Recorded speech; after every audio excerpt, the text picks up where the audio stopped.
Hello my dear students, welcome to Odisha school. आज आम कौन पढ़ा? आज आम पढ़ा गांगेय समतल भूमि माने गंगा नदी पाखापाखि थिबा समतल भूमि। तो गांगेय समतल भूमि आम कौन पे पढ़ुचे? माने आम महानदी समतल भूमि कहीं पढ़लेनी? कहीं ना बही रे नहीं। एइथिपाई आम पढ़ुने कि गांगेय समतल भूमि केवल बही रे अछि बोली। आम भारत रे, संपूर्ण भारत रे जेतिकी भी आमर कौन अच्छी समतल भूमि अच्छी, सबुठारु बड़ होउची कौन? गांगेय समतल भूमि। तुम देखिपरुथब पश्चिम रु नहीं कि पूर्व पर्यंत माने एते बड़ एरिया कभर करुची कौन? गांगेय समतल भूमि। तो एबे आम देखिबा कि माने गांगेय समतल भूमि बनुची केमिति, माने गंजेटिक प्लेन हैला।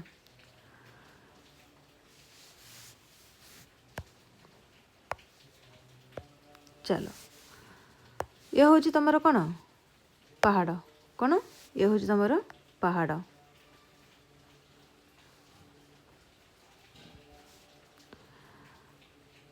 मनकर ये तुम नदी बाहर, कौन बाहर? नदी। को नदी? गंगा नदी। को नदी बहुची? गंगा नदी बहुची।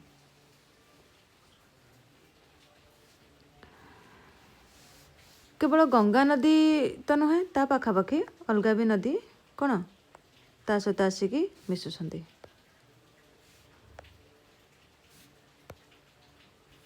मनकर ये अनेक उपनदी आसिकी गंगा नदी सहित मिसिले।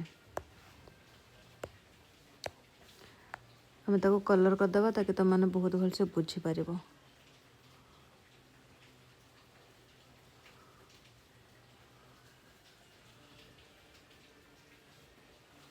ये हूँ आमर नदी। ये सब तार उपनदी। बुझिल तो मैंने जिते उपनदी आसिकी मिशंती और गंगा नदी भी निजर किसी भूमि अच्छी, तो कौन हुए? मनकर ये कौन आमर माटी अच्छी। जिते नदी माने बुहंती ता पाखापाखि से माने कौन बन्या भी हुए, है ना नहीं? जिते बन्या हुए पानी चारिआडे स्प्रेड हो जाए और ता भितर थिबा छोट छोट छोट छोट बाली कि छोट छोट माटी माने बहुत फाइन पार्टिकल्स जो माने एमाने नदी मान सहित कौन बहिकी नहीं आसती। आउ कौन करती एमाने कूल सब डिपोजिट करी चलती। कौन करती? डिपोजिट करिका चलती। पहाड़ उपर उठीगला किंतु आज्यूम कर कि हूँ नदी और ये तार चारिपटर भूमि। तापर धीरे धीरे सब वर्ष एमती हुए जबठ नदी सृष्टि होती, तो तार पाखापाखि एरिया कौन हुए? माने ये नदी मानकर पाखापाखि एरिया कौन हुए? समतल बनी जाए। माने फाइन पार्टिकल छोट छोट माटी बाली सब गोड़ी एमती गदे है कौन बन जाए? तार फाइन पार्टिकल बनी जाए।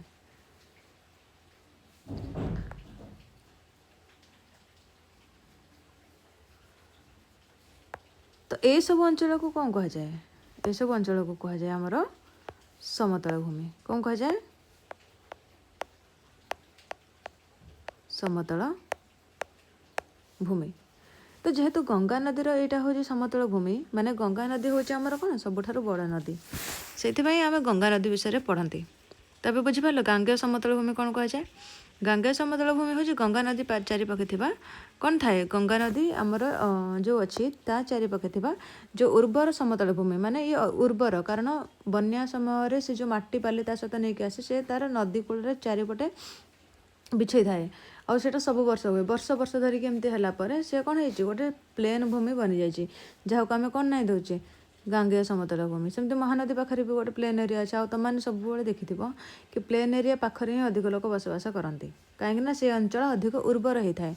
बुझल? से आज आम कौन पढ़ा? आज आम पढ़ा गांगेय समतल भूमि।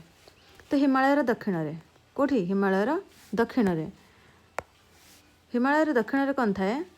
उर्वर समतल भूमि रही। आम देखीचे हिमालय पर्वत केमती थाए। यह गांगेय समतल भूमि कह जाए। यही समतल भूमि भारत इतिहास एवं सभ्यतार एक गुरुत्वपूर्ण अंग। कहीं ଏଇଠି ହିଁ ବହୁତ ପୁରୁଣା ଟାଇମ୍ରୁ ସଭ୍ୟତା ମାନେ ଗଢ଼ି ଆସିଛି। ତ ହିମାଳୟରୁ ଉତ୍ପତ୍ତି ଲାଭ କରିଥିବା ବଡ଼ ବଡ଼ ନଦୀ ଗୁଡ଼ିକ ଜଳ ଦ୍ୱାରା ଏହି ଅଞ୍ଚଳ ପରିପୁଷ୍ଟ। ଗଙ୍ଗା, ସିନ୍ଧୁ, ବ୍ରହ୍ମପୁତ୍ର ଏବଂ ଏମାନଙ୍କର ଉପନଦୀ ସମୂହ ଦ୍ୱାରା ସଞ୍ଚିତ ପଟୁମାଟି ଦ୍ୱାରା ଏହି ଅଞ୍ଚଳ ମୃତ୍ତିକା ସମୃଦ୍ଧ। ଏହି ମୃତ୍ତିକାରେ ପ୍ରଚୁର ଖଣିଜ ପଦାର୍ଥ ଥିବାରୁ ଏହି ଅଞ୍ଚଳ ଉର୍ବର, କୃଷି ଉପଯୋଗୀ। ଫଳତଃ ନଦୀ ଆନିତ ପଟୁମାଟି ସଞ୍ଚୟ ଯୋଗୁଁ ଏହି ଅଞ୍ଚଳ ଶସ୍ୟ ଶ୍ୟାମଳା। ତ ଉକ୍ତ ଅଞ୍ଚଳରେ କ'ଣ ଥାଏ? ନଦୀ ଗୁଡ଼ିକ ମଧ୍ୟ ବିଦ୍ୟୁତ୍ ଶକ୍ତି ଉତ୍ପାଦନର ସ୍ରୋତ। ତ ଏହି ସମତଳ ଭୂମିରେ ଭାରତ ଜନସଂଖ୍ୟାର ଏକ ବଡ଼ ଅଂଶ ବାସ କରନ୍ତି। ପିଲାମାନେ ଏ ଭିତରେ ତୁମେ କ'ଣ ବୁଝିଲ? କିଛି ବୁଝିପାରିଲ? ଦେଖ, ଯଦି ଆମେ ହିମାଳୟ ପର୍ବତ ଦେଖିବା, ହିମାଳୟ ପର୍ବତ କ'ଣ? ହିମାଳୟ ପର୍ବତ ହେଉଛି ଆମର ସବୁଠୁ ବଡ଼ ପର୍ବତ। ଆଉ ଗଙ୍ଗା ନଦୀ କେଉଁଠୁ ବାହାରିଛି? ହିମାଳୟ ପର୍ବତରୁ ବାହାରିଛି। କେଉଁଠୁ ବାହାରିଛି? ହିମାଳୟ ପର୍ବତରୁ ବାହାରିଛି। ତ ହିମାଳୟ ପର୍ବତର କ'ଣ, ଗଙ୍ଗା ନଦୀ ଯେଉଁ ବାହାରିଛି ଇଏ ହେଉଛି କ'ଣ, ଏ ଚାରିପଟେ ଏମିତି ସମତଳ ଭୂମି ଅଛି ହେଲା। ତ ହିମାଳୟରୁ କେବଳ ଗଙ୍ଗା ନଦୀ ବାହାରିଛି? ନାଇଁ, ହିମାଳୟରୁ ଆହୁରି ବହୁତ ବଡ଼ ବଡ଼ ନଦୀ ବାହାରିଛି। ଯେମିତିକି କ'ଣ ଥାଏ? ଯେମିତିକି ଥାଏ ଆମର ସେ ଗଙ୍ଗା ନଦୀ ଥାଏ, ସିନ୍ଧୁ ନଦୀ ଥାନ୍ତି, ବ୍ରହ୍ମପୁତ୍ର ହେଲା। ଏମାନଙ୍କ ଉପନଦୀ ସମୂହ ଦ୍ୱାରା ପଟୁମାଟି, ମାନେ ଏମାନଙ୍କର ଯେଉଁ ଉପନଦୀ ମୁଁ କହିଥିଲି ନା, ଏମାନଙ୍କ ସହିତ ଉପନଦୀ ବି ଏମିତି ସବୁ ଆସିକି ମିଶନ୍ତି। ତ ତାଙ୍କମାନଙ୍କ ଦ୍ୱାରା ପଟୁମାଟି ବି ସଞ୍ଚିତ ହେଇକି କ'ଣ ଏଇ ଚାରିପାଖେ ସେମାନେ ବିଛେଇ ଦେଇଥାନ୍ତି। ତ ଯେଉଁଠି ଭଲ ମାଟି ହେବ ସେଠି ଶସ୍ୟ ଶ୍ୟାମଳ ବି ଅଧିକ ହେବ। ସେଥିପାଇଁ ଏଠୁ ପ୍ରଚୁର ଖଣିଜ ପଦାର୍ଥ ବି ମିଳେ, ମାନେ ମାଟିରେ ଖଣିଜ ପଦାର୍ଥ ଥାନ୍ତି। ଏଥିପାଇଁ ଉର୍ବର ଆଉ କୃଷି ଉପଯୋଗୀ, ମାନେ ଉର୍ବର ବି ହେଇଥାଏ ଆଉ କୃଷି ପାଇଁ କ'ଣ ଉପଯୁକ୍ତ ହେଇଥାଏ। ସେଥିପାଇଁ ନଦୀ ଆନିତ ପଟୁମାଟି ସଞ୍ଚୟ ଯୋଗୁଁ ଏହି ଅଞ୍ଚଳ ଶସ୍ୟ ଶ୍ୟାମଳା। ମାନେ ଶସ୍ୟ ଶ୍ୟାମଳା ମାନେ କ'ଣ, ଏହି ଅଞ୍ଚଳରେ ଭଲ ଚାଷବାସ ହେଇଥାଏ। ଏହି ଅଞ୍ଚଳରେ ନଦୀ ଗୁଡ଼ିକ ମଧ୍ୟ ବିଦ୍ୟୁତ୍ ଶକ୍ତି ଉତ୍ପାଦନର ଉତ୍ସ। କାହିଁକିନା ଏଇ ନଦୀ ହେଉଛନ୍ତି ଚିରସ୍ରୋତା, ମାନେ ସବୁବେଳେ ବୁହନ୍ତି ବର୍ଷ ସାରା। କାହିଁକିନା ଏମାନେ ବର୍ଷା ଉପରେ ଡିପେଣ୍ଡେଣ୍ଟ ନୁହନ୍ତି। ସେଥିପାଇଁ କ'ଣ ବର୍ଷ ସାରା ଏଇ ନଦୀ ବୁହନ୍ତି। ଆଉ ତାଙ୍କର ଯେଉଁ ଗତି ଅଧିକ ତେଜ ଥାଏ, କ'ଣ ଥାଏ? ଅଧିକ ତେଜ ଥାଏ, ମାନେ ଅଧିକ ସ୍ପିଡ୍ ଥାଏ। ସେଥିପାଇଁ କ'ଣ ବିଦ୍ୟୁତ୍ ଶକ୍ତି ବି ଉତ୍ପାଦନ ହୁଏ ଏଇଠୁ। ତେଣୁ ଏହି ଅଞ୍ଚଳର ନଦୀ ଗୁଡ଼ିକ ମଧ୍ୟ ବିଦ୍ୟୁତ୍ ଶକ୍ତି ଉତ୍ପାଦନର ଉତ୍ସ। ତେଣୁ ଏହି ସମତଳ ଭୂମିରେ ଭାରତ ଜନସଂଖ୍ୟାର ଏକ ବଡ଼ ଅଂଶ ବାସ କରନ୍ତି। ମାନେ ଆମର ଭାରତରେ ଯେତିକି ସବୁ ଲୋକ ଅଛନ୍ତି, ମାନେ 50ରୁ 40% ଲୋକ ଏଇଠି ହିଁ ବାସ କରୁଥିବେ, କେବଳ ଏତିକି ଅଞ୍ଚଳରେ ବାସ କରୁଥିବେ। ଜାଣିପାରିଲ? ଏ ହେଉଛି ଆମର କ'ଣ, ଗଙ୍ଗା ନଦୀ। ଆଉ ଏଇଟା ହେଉଛି ଗୋଟେ ଛୋଟ ଡାଇଗ୍ରାମ୍, ତୁମମାନେ ବୁଝିପାରିବ। ଦେଖ, ଇଏ ହେଉଛି ହିମାଳୟ ପର୍ବତ। କେଉଁ ପର୍ବତ? ଇଏ ହେଉଛି ଆମର ହିମାଳୟ ପର୍ବତ। ଆଉ ହିମାଳୟ ପର୍ବତର ପାଦ ଦେଶରେ, ମାନେ ହିମାଳୟ ପର୍ବତର ସାଉଥରୁ ନେଇକି, ମାନେ ଦକ୍ଷିଣ ଭାଗରେ ନେଇକି ଏ ଟୋଟାଲ୍ ଯେତିକି ଏରିଆ କଭର୍ କରିଛି ଇଏ ହେଉଛି କ'ଣ, ଗାଙ୍ଗେୟ ସମତଳ ଅଞ୍ଚଳ। ତୁମମାନଙ୍କୁ କ୍ଲିଅର୍ ହେଇଯାଇଥିବ। ଦେଖ, ଏଠି କ'ଣ ଅଛି? ସମତଳ ଅଞ୍ଚଳରେ ଆଧୁନିକ କୃଷି ପ୍ରଣାଳୀ କ'ଣ ଥାଏ? ଆଧୁନିକ କୃଷି ପ୍ରଣାଳୀ ମାନେ ଟ୍ରାକ୍ଟର ସହିତ ସେମାନେ ଭଲ ଭାବରେ ଚାଷ କରିପାରନ୍ତି ସେ ଗାଙ୍ଗେୟ ସମତଳ ଅଞ୍ଚଳ ପାଖାପାଖି। ଆକାଶରୁ ଯମୁନା ନଦୀ ସହିତ ଦିଲ୍ଲୀର ଦୃଶ୍ୟ। ଇଏ ହେଉଛି ଦିଲ୍ଲୀ। ଯଦି ଆମେ ଆକାଶରୁ ଦେଖିବା, ମାନେ ସାଟେଲାଇଟ୍ରୁ ଦେଖିବା, ତାହେଲେ କ'ଣ ଏଇ ଯମୁନା ନଦୀ ସହିତ ଦିଲ୍ଲୀର ଦୃଶ୍ୟ, ମାନେ ଯମୁନା ନଦୀ ପାଖାପାଖି, ଯମୁନା ନଦୀ କୂଳରେ ପିଲାମାନେ କ'ଣ ଦିଲ୍ଲୀ ସହର ଅଛି। ସେଥିପାଇଁ ଯମୁନା ନଦୀ କୂଳରେ ଦିଲ୍ଲୀ ଏମିତି ଦେଖାଯାଉଛି। ଆଉ କ'ଣ ଅଛି? ଉତ୍ତରପ୍ରଦେଶରେ ବହୁବିଧ କୃଷି ଅଞ୍ଚଳ। ଇଏ ହେଉଛି କେତେକ କୃଷି ଅଞ୍ଚଳ। ଆଉ ଏଇଠି କ'ଣ, ଏଠି ଧାନ କିଆରିରେ କାମ କରୁଥିବା ଗ୍ରାମୀଣ ମହିଳା। ଆମମାନେ କ'ଣ, ଆମ ଓଡ଼ିଶାରେ ବି ତ ଧାନ ଚାଷ କରନ୍ତି ନା ନାହିଁ? ସେମିତି ସେଠାରେ ବି କ'ଣ ବହୁତ ସାରା ଲୋକ ଏଠି କ'ଣ ଧାନ ଚାଷ କରନ୍ତି। କାରଣ ପ୍ରଚୁର ପରିମାଣରେ କ'ଣ ପାଣି ବି ମିଳେ, ଯେହେତୁ ନଦୀ ପାଖ। ଆଉ କ'ଣ ଅଛି ସେଠି? ଉତ୍ତରସ୍ଥ ସମତଳ ଅଞ୍ଚଳ ସମପ୍ରାୟ ଭୂମି ଜାଲ ଭଳି ବିସ୍ତୃତ ପରିବହନ ବିକାଶରେ ସହାୟକ ହେଉଛି। ମାନେ ଭୂମି ଜାଲ ଭଳି ସମତଳ ଭୂମି, ମାନେ ସମତଳ ଭୂମି ଗୋଟେ ଚାଷ ଗୁଡ଼ାକ କରିକି ଏମିତି କ'ଣ ମାନେ ଜମିରେ କନଭର୍ଟ କରାଯାଇଛି ନା, ଏଥିରେ ସବୁ ଚାଷ ହେଉଛି ଏମିତି ସବୁ ପ୍ଲଟ୍ ହେଇକି। ତ ଏସବୁ କ'ଣ ଏମିତି ଜାଲ ଭଳି ବିସ୍ତୃତ ପରିବହନ ବିକାଶରେ ସହାୟକ ହେଉଛି। ଆଉ ପରିବହନ ବିକାଶରେ ମଧ୍ୟ ଅଧିକ ସହାୟତା ହୁଏ। ଆଉ କ'ଣ, ଅତୀତର ସ୍ମୃତିପଦକୁ ଲକ୍ଷ୍ୟ କଲେ ଜଣାଯାଏ ଯେ ଗଙ୍ଗା, ବ୍ରହ୍ମପୁତ୍ର ଅନ୍ୟ ନଦୀମାନେ ଯୁଗ ଯୁଗ ଧରି ଜଳଯାତ୍ରା ଓ ବାଣିଜ୍ୟ ନିମିତ୍ତ ବ୍ୟବହାର କରିଛନ୍ତି। ପିଲାମାନେ ଗଙ୍ଗା ନଦୀ ହେଉଛି ବହୁତ ବଡ଼। କେତେ ବଡ଼? ବହୁତ ବଡ଼। ତ ଏଠି କ'ଣ ଯାତ୍ରା ପାଇଁ ବି ୟୁଜ୍ କରାହୁଏ, ମାନେ ଯେତିକି ବି ସବୁ କ'ଣ ହୁଏ ବ୍ୟବହୃତ କରାଯାଏ। ଯାତ୍ରା ମାନେ ବାଣିଜ୍ୟ ବେପାର ପାଇଁ ମଧ୍ୟ କ'ଣ ବ୍ୟବହାର କରାଯାଏ। ପରିବହନ ମାଧ୍ୟମ, ଏଠି ଦେଖ, ଇଏ ହେଉଛି ନଦୀ। କ'ଣ ଇଏ ହେଉଛି ନଦୀ। ନଦୀ ଉପରେ ଏତେ ବଡ଼ ବଡ଼ ବୋଟ୍ ସବୁ ଅଛି। ଏସବୁ କ'ଣ ଲୋକମାନେ ଯିବା ଆସିବା କରନ୍ତି, କିଛି ଜିନିଷପତ୍ର ବି ଯିବା ଆସିବା କରେ। ଇଏ ହେଉଛି ରେଳ ମାର୍ଗ। ସମତଳ ଅଞ୍ଚଳରେ ଅଧିକ ରେଳ ମାର୍ଗ ବି ଦେଖିବାକୁ ମିଳେ, କାହିଁକିନା ସହଜ ହୁଏ ବନେଇବା। ଆଉ କ'ଣ ଥାଏ? ଭାରତର ଅଧିକାଂଶ ନଦୀ ଯଥା ଯେମିତିକି ଗଙ୍ଗା, କ'ଣ ଗଙ୍ଗା, କାବେରୀ, ଯମୁନା विभिन्न देवी नाम नामित होइछि किंतु ब्रह्मपुत्र नदी स्वतंत्र। यह नदी ब्रह्मांक पुत्र व ब्रह्मपुत्र भाव जना। यह नदी ग्रीष्म काल में शुष्क रहा परिवर्ते अधिक जल परिवर्तित एपरी कहीं हुए जापर। देख नॉर्मली कौन हुए जदि अधिक वर्षा हुए कौन हुए अधिक वर्षा हुए ताहले अधिक जल हुए किंतु ब्रह्मपुत्र नदी कौन हुए ब्रह्मपुत्र नदी पिला माने एमती बहिछि हैला कौन हुए ब्रह्मपुत्र नदी किंतु ये जदि अधिक खरा हुए माने वर्ष माने खरा जदि भी हुए भी तथापि अधिक माने कौन जल परिवर्तन कहीं जदि खरा हुए एठी थिबा जो बरफ अच्छे से तरले आ बरफ तरलिबा द्वारा कौन हुए अधिक पानी हुए से